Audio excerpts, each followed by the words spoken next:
మొదటిగా దేవుని వందనాలు. ఈ యొక్క వాగ్దానం వింటున్న మీ అందరికీ యేసుక్రీస్తు వారి శ్రేష్టమైన నామంలో నాకు హృదయపూర్వక వందనాలు తెలియజేస్తున్నాను.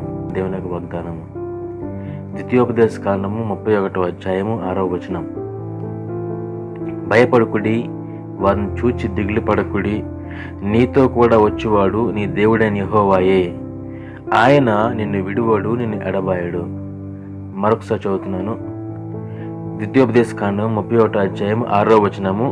భయపడకుడి, వారిని చూచి దిగులు పడకుడి, నీతో కూడా వచ్చువాడు నీ దేవుడైన యెహోవాయే, ఆయన నిన్ను విడువక, నిన్ను ఎడబాయడు. ఉదయకాల సమయమున దేవుని యొక్క వాక్య వాగ్దానము నీతో నాతో మాట్లాడుచున్నది.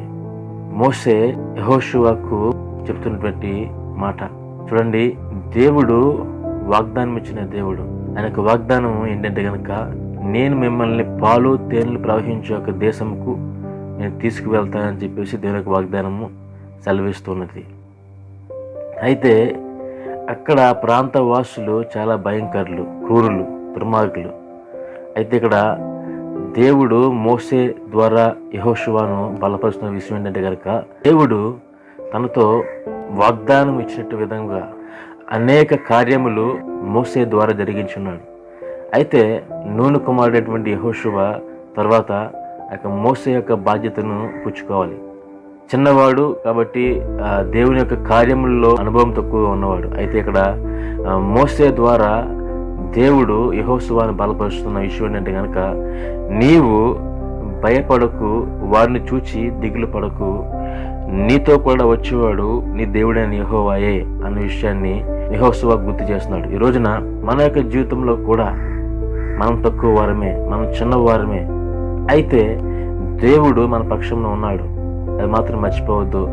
నీతిమంతునికి కలుగు ఆపదలు ఎన్నో, కానీ ఆ యొక్క ఆపదల నుంచి విడిపించేవాడు ఆయన మాత్రమే. కనుక ఈ యొక్క దినమున ఈ యొక్క వాగ్దానం ప్రకారము దేవుడు అంటున్నాడు, నీతో నాతో మాట్లాడుతున్న విషయం ఏంటి కనుక, నీవు భయపడకు, నువ్వు ధైర్యంగా ఉండు, దేవునిలో ముందుకి కొనసాగు. దేవుడిని పక్షం నిలబడతాడు, సహాయం చేస్తాడు. ప్రార్థన చేసుకుందాం. మహోన్నతుడా, జీవం గల దేవ, సహాయకుడా, నీకు వందనాలు చెల్లిస్తున్నాం ప్రభా. ఈ ఉదయకాల సమయం తండ్రి, మీరు మాతో మాట్లాడిన వాగ్దానం ప్రకారము నీవు భయపడకు, వారిని చూచి దిగులు పడకు అని ప్రభా తండ్రి, నీతో వచ్చేవాడు నీ దేవుడని యెహోవాయే అని ప్రభా, ఆయన నిన్ను విడువడు, నిన్ను ఎడబడని తండ్రి ప్రభా. తండ్రి మోషే ద్వారా యెహోషువని బలపరిచిన రీతిని బట్టి నీకు వందనాలు ప్రభా. ఈరోజు తండ్రి ప్రభా, ఆ యొక్క వాగ్దానం ద్వారా మమ్మల్ని మీరు బలపరిచినందుకు వందనాలు ప్రభా. ఇదిగో దేవా, నేను నమ్ముచున్నాం ప్రభా, నమ్మదగిన దేవుడా, మహిమ ఘనత ప్రభావములు అధికారం పొందుకు యేసు నామములో ప్రార్థించుచున్నాం తండ్రి. ఆమేన్.